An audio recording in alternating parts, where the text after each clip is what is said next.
एक छोटा सा क्वेश्चन था जी। जी।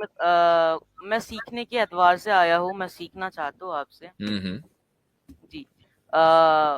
45 के 6 में अल्लाह ताला फरमा रहे तिलका आयतुल्लाह नतलनु अलैका बिहक्की अरे नहीं नहीं नहीं नहीं, फबी सही पढ़े सही पढ़े सही पढ़े, गलत ना पढ़े। तो 45 सूरत के, छः। चलें जी, पढ़ पहुंचते हैं वहां पर ताकि आप का कोई डाउट अगर हो तो उसको क्लियर किया जाए। अच्छा, ये है सूरह दुखान में। अच्छा, तो अल्लाह ताला कहता है सूरत 44, अच्छा 45 कह रहे हैं, सूरह जासिया में। हाँ हाँ, सूरह जासिया में 6। हम्म। तिल्क आयातुल्लाहि नतलूहा अलैका बिलहक फबिअय्यि हदीसिन बअदल्लाहि व आयातिहि युमिनून। तो आप मुनकिर हदीस हैं क्या? मैं यार मेरा सवाल तो यही है ना कि अल्लाह की जी। आयत मुनकिर के हदीस बाद। ही है ये। है, अच्छा ठीक है। हाँ, चूंकि इस आयत को मुनकिर हदीस एकदम पेश करते हैं क्योंकि लफ्ज हदीस है लिखा हुआ जी। हाँ। नहीं, वो स्टेटमेंट भी ले ले आप। तो अल्लाह की आयत के बाद कौन से स्टेटमेंट को आप बिलीव करोगे? प्लीज इसमें अपना रोशनी डालिए क्योंकि मेरे को सीखना है। हाँ मैंने बहुत बिल्कुल। जगह से ये आयत सुना है तो इसलिए। अच्छा ठीक है, हदीस के माना क्या है?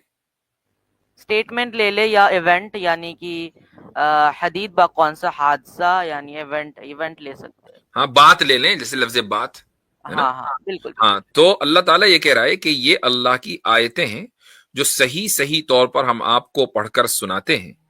फबी अय्य हदीस बाद अल्लाह व आयातिही युमिनून, तो फिर अल्लाह और उसकी आयतों के बाद और कौन सी बात पर ये लोग ईमान लाएंगे जी।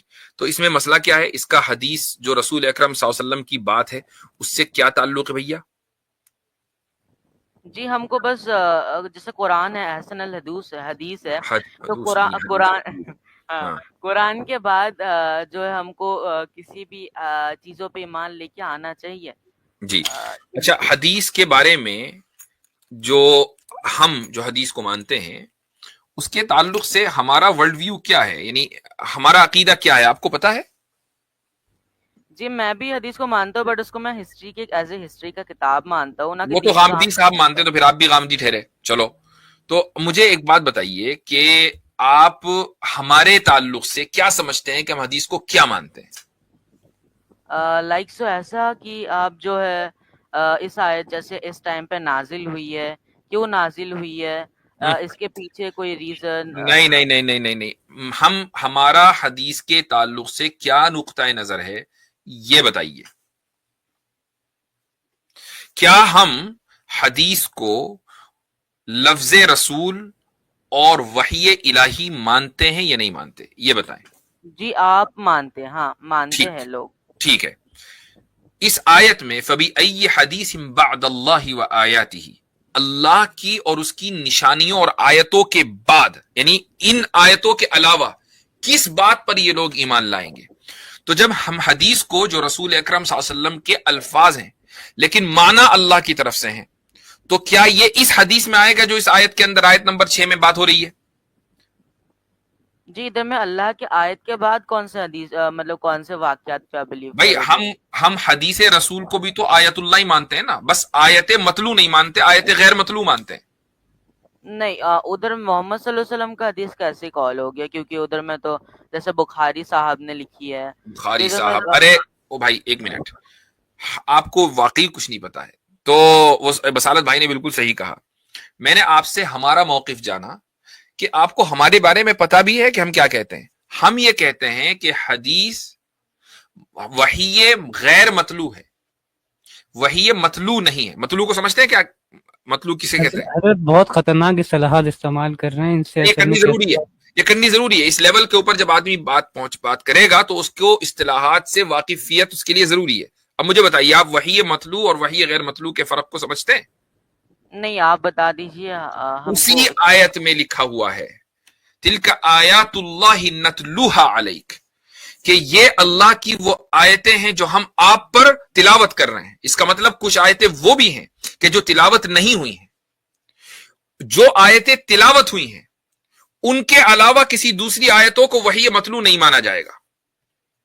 वहीं लिख दिया उसी आयत में, फबी अय्य हदीस बाद अल्लाह व आयाती, इन आयात को जो कि आयात मतलू हैं, इनके अलावा किसी दूसरी आयत पर ईमान लाना अब जायज नहीं है। لیکن اسی آیت سے یہ پتا چل گیا کہ کچھ آیتیں ایسی میں جو مطلوع نہیں ہے. اب مطلوع میں جو لفظ بار بار کہہ رہا ہوں یہ لفظ نکلا ہے تلاوت سے. تلاوت کے معنی سمجھتے ہیں؟ ہاں ہاں، کوئی بھی چیز ریسائٹ کرنا پڑنا. ریسائٹڈ. قرآن کے جو الفاظ ہیں وہ وحی مطلوع کہلاتے ہیں، یعنی وہ وحی کے جس کو ریسائٹ کیا جاتا ہو. حدیث کو وحی مانا جاتا ہے لیکن غیر مطلوع مانا جاتا ہے، یعنی وہ کہ جس کو ریسائٹ نہ کیا جاتا ہو. اس آیت میں فَبِأَيِّ حَدِيثٍ بَعْدَ اللَّهِ وَآيَاتِهِ، یہ جو بعد اللہ و آیاتی ہے، آیات کا لفظ 2 مرتبہ استعمال ہوا نا. تلک آیات اللہ نتلوها علیک. ٹھیک، نتلوها علیک ان آیات کا ڈسکرپشن ہے. یہ وہ اللہ کی آیتیں جن کو ہم تلاوت کر رہے ہیں. اس کا مطلب کچھ آیتیں ایسی بھی ہیں جن کو ہم تلاوت نہیں کریں گے، وہ رسول اکرم صلی اللہ علیہ وسلم کے قلب مبارک کے اوپر نازل کر دی جائیں گی اور آپ صلی اللہ علیہ وسلم اپنے الفاظ کا جامع پہنا کر دنیا کے سامنے ان کو رکھیں گے. ٹھیک، اب اسی آیت میں لفظ آیت کا دوبارہ ذکر ہوا، فَبِأَيِّ حَدِيثٍ بَعْدَ اللَّهِ وَآيَاتِهِ، کہ اللہ کی ان آیتوں کے علاوہ کسی دوسری آیتوں کو مطلوع مان کر یہ لوگ کیسے ایمان لا سکتے ہیں؟ تو ہم تو حدیث کو آیت مطلوع یا وحی مطلوع کہتے ہی نہیں.